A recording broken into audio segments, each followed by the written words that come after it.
Hi everyone, I am Jill Cabrera and welcome back to my channel. Welcome to Ed 304, the Teacher and the Community, School Culture and Organizational Leadership. For this video, we are going to discuss about Unit 1, Introduction to Society, Community and Education, in which we are going to define society, community, education, school interaction or social interaction, school culture, and organizational leadership.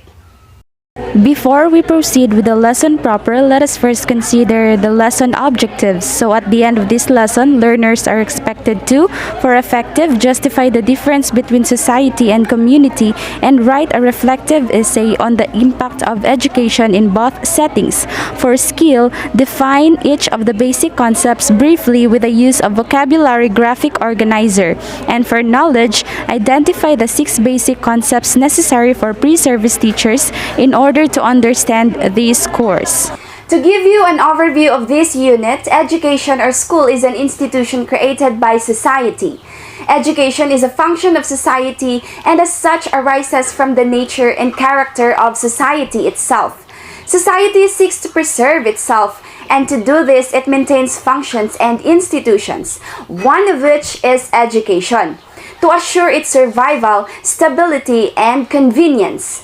This unit focuses on society as a context upon which the schools have been established. Philosophical and sociological philosophies that are related to the society as a foundation of schools and schooling are emphasized.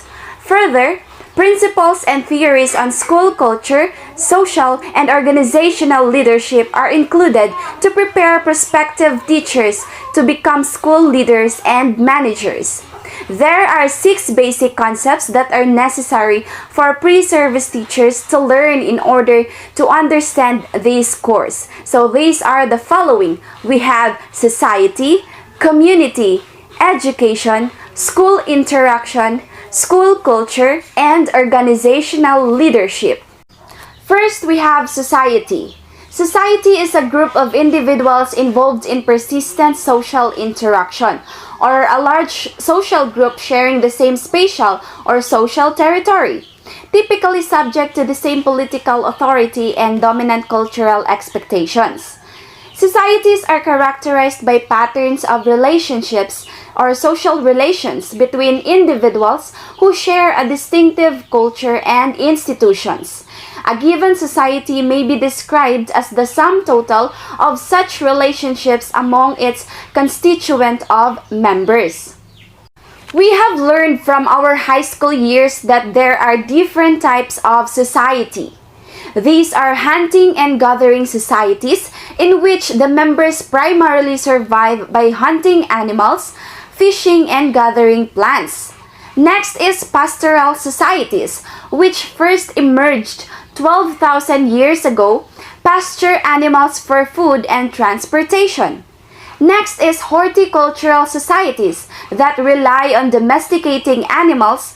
Horticultural societies rely on cultivating fruits, vegetables, and plants. Next is agricultural societies that use technological advances to cultivate crops, especially grains like wheat, rice, corn, and barley over a large area. Next is feudal societies, which was formed based on ownership of lands. And lastly, industrial societies, which are based on using machines, particularly fuel-driven ones, to produce goods. Next, we have community. A community is a social unit, a group of living things with commonalities such as norms, religion, values, customs, or identity. Communities may share a sense of place situated in a given geographical area, say for an instance a country, village, town, or neighborhood, or in virtual space through communication platforms. There are different types of communities. These are interest, which means communities of people who share the same interest or passion. Next is action, communities of people trying to bring about change. Next is place, which is communities of people brought together by geographic boundaries. We have practice, communities of people in the same profession or undertake the same activities. And lastly, we have circumstance, which are communities of people brought together by external events or situations. You might be confused about the difference between society and community. Now let me give you a brief discussion about how these two terms differ from each other. So society is a group of people with a common territory and culture, while community is a group of people living in the same place or having a particular characteristic or a likeness in common.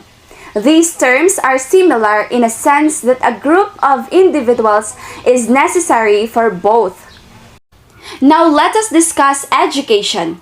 Education is the process of facilitating learning or the acquisition of knowledge, skills, values, beliefs, and habits.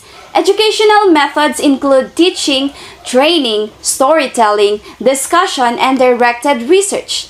Education frequently takes place under the guidance of educators. However, learners can also educate themselves. Education can take place in formal or informal settings, and any experience that has a formative effect on the way one thinks, feels, or acts may be considered educational. The methodology of teaching is called pedagogy. Formal education is commonly divided formally into such stages as preschool or kindergarten, primary school, secondary school, and then college, university, or apprenticeship. Now let us proceed to school interaction or social interaction. Someone says if we increase social skills, we see commensurate increases in academic learning. That doesn't mean that social skills make you smarter. It means that these skills make you more amenable to learning. That's according to Stephen Eliot. A social interaction or social relation is the way people talk and act with each other. It may include interactions in a team, family, or bureaucracy. It includes any relationship between two or more individuals, and it is a source of socialization, and it characterizes all types of social relationships. Social interaction is in line with Lev-Vygotsky's learning theory. The Lev-Vygotsky's theory is a cognitive development theory.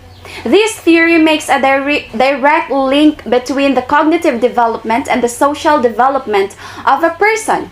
He starts from the basis, the development of children's brains. Social interaction is essential for the development of children's brains. It all starts with the culture they are born in and developing their abilities like learning, memory, and problem solving. There is a significant connection between the student's culture, the community, and the environment where they live and their learning and development process. A big part of how and what children learn is owing to the culture they are born in. Social connections in schools contribute to increased academic success and emotional well-being.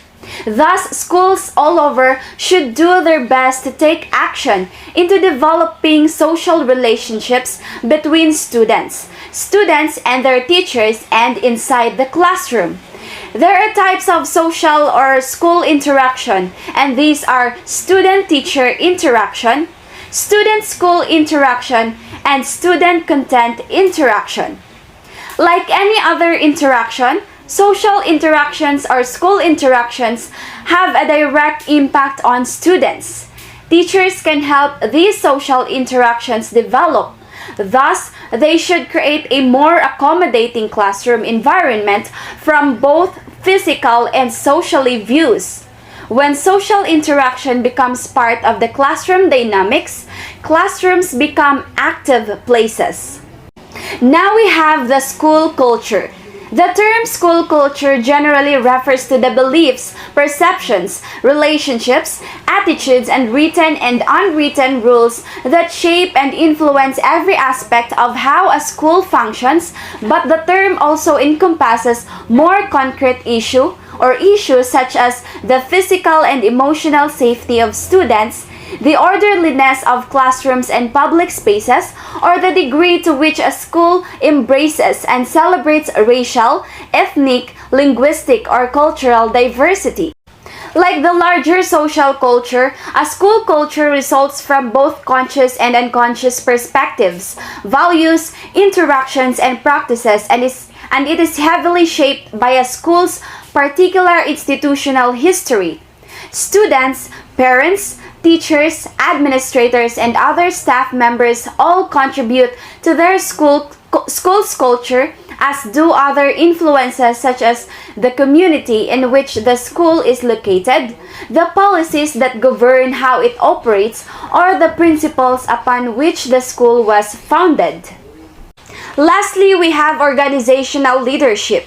Organizational leadership is a multifaceted academic field of study that focuses on leadership in organizational contexts, including professional, business, and other applied fields. Students of a well-rounded organizational leadership program can gain skills in the key areas of interpersonal dynamics, team building, and leadership methodologies.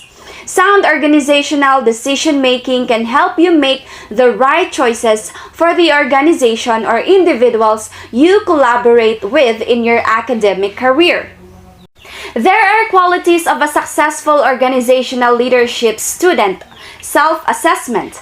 For purposes of evaluation or self-study, the following characteristics and skills may be important to a successful student of organizational leadership. We have here patience, communication, it can be written or oral, creativity, decision-making, and job-specific insight. Education is indispensable in strengthening the bonds that hold communities and societies together. We know that education helps people understand democracy, promotes the tolerance and trust that underpin it, and motivates people to become active, inquisitive citizens. We are even more energized to ensure that education's vital role is recognized, especially in regions and countries where lack of tolerance is associated with violence and conflict. Education also helps to identify and develop those leaders in our communities who will battle against low-quality education and poverty, leading to a successful and strong community.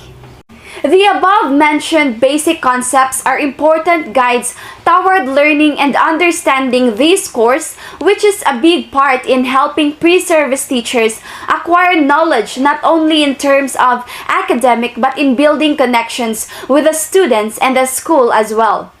I hope that the information I've shared here are useful in dealing with the following topics in this course.